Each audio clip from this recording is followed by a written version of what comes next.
Ես շատ հանգիստ եմ նախ ողջունում եմ բոլորին, շատ հանգիստ եմ վերաբերում դրան։ Շնորհավորում ենք ձեզ ծննդյան Շատ հանգիստ եմ վերաբերում այդ ամեն ինչին, կարծում եմ նաև մեր ժողովուրդը կամ մեր հանրությունը, ինչպես հիմա ընդունված ասել, պիտի հանգիստ վերաբերվի, շատ լուրջ չընդունի ամեն ինչ եւ շատ ծանր չտանի ամեն ինչ։ Քաղաքականությունը շատ հետաքրքիր շրջադարձեր է ունենում։ Մենք եթե շատ ժողովրդավարական պետություն չենք դեռևս, գոնե դրանից հեռու չենք եւ պետք է հասկանալ, որ մեր քաղաքական գործիչները ժողովրդավարական դաշտում են գործում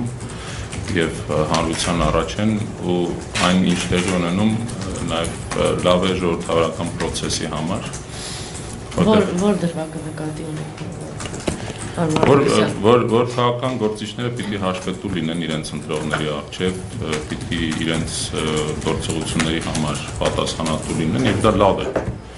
որ բոլորը հասկանում են ով ինչ է ասում, երբ է ասում եւ ինչ հետևանքներ է դա ունենում։ Այնպես որ սա զուտ մեր երկրի պետության ժողովրդավարության համար լավ գործընթաց է նաեւ այն առումով, ինչպես ես արդեն ասացի, որ մեր ժողովուրդը մեր հանրություն ընտրողները ճիշտ գնահատեն իրավիճակը։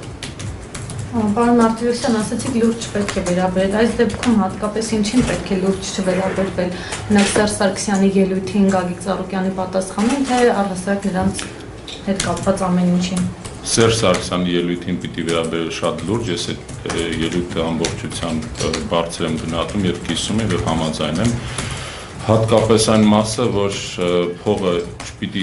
որոշիչ գործոն լինի քաղաքական գործիչների համար իրենց գործունեությունը ծավալելու կամ քաղաքական process-ի մասնակիցների համար եւ պետք է իսկապես դաշտը բացել քաղաքական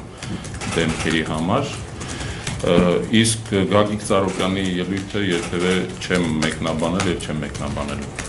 Ես հատուկ նշեցի դիվանագիտական լեզվով, որ մեր ժողովուրդը թող չհիասթափվի այսպիսի բաներից, նախ չպիտի ոգևորվի ի սկզբանե, որ հետո հիասթափվի։ Հետո պակաս այսպիսի բաներից հիասթափվի մեր ժողովուրդը, սա չխնդիր է։ Ես ի սկզբանե շատ կողմ եմ եղել այդ արձանագրություններին,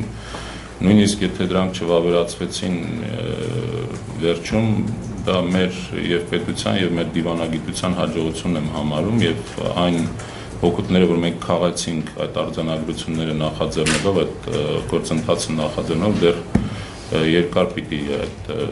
դա գնա։ Իսկ եթե վավերացել ավելի մեծ օգուտ քաղաքի դրանից, ինչի՞ է դուք համաձայն չեք։ Չէ, դե հա, բայց ես ասեք, չէ, գիտեք ինչ մենք ցույց տվեցինք, որ մենք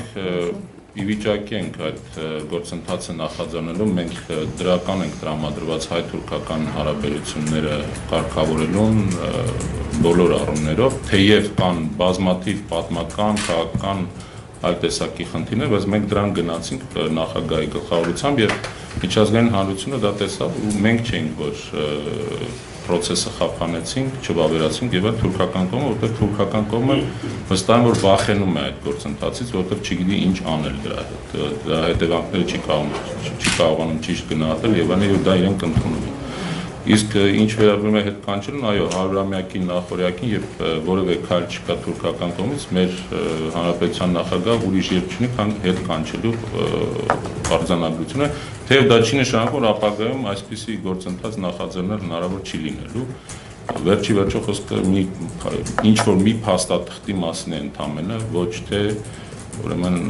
իրական process-ի, եթե հնարավոր լինի անհրաժեշտություն լինի, այդպիսի արձանագրություններ կարելի է նորից ստորագրել։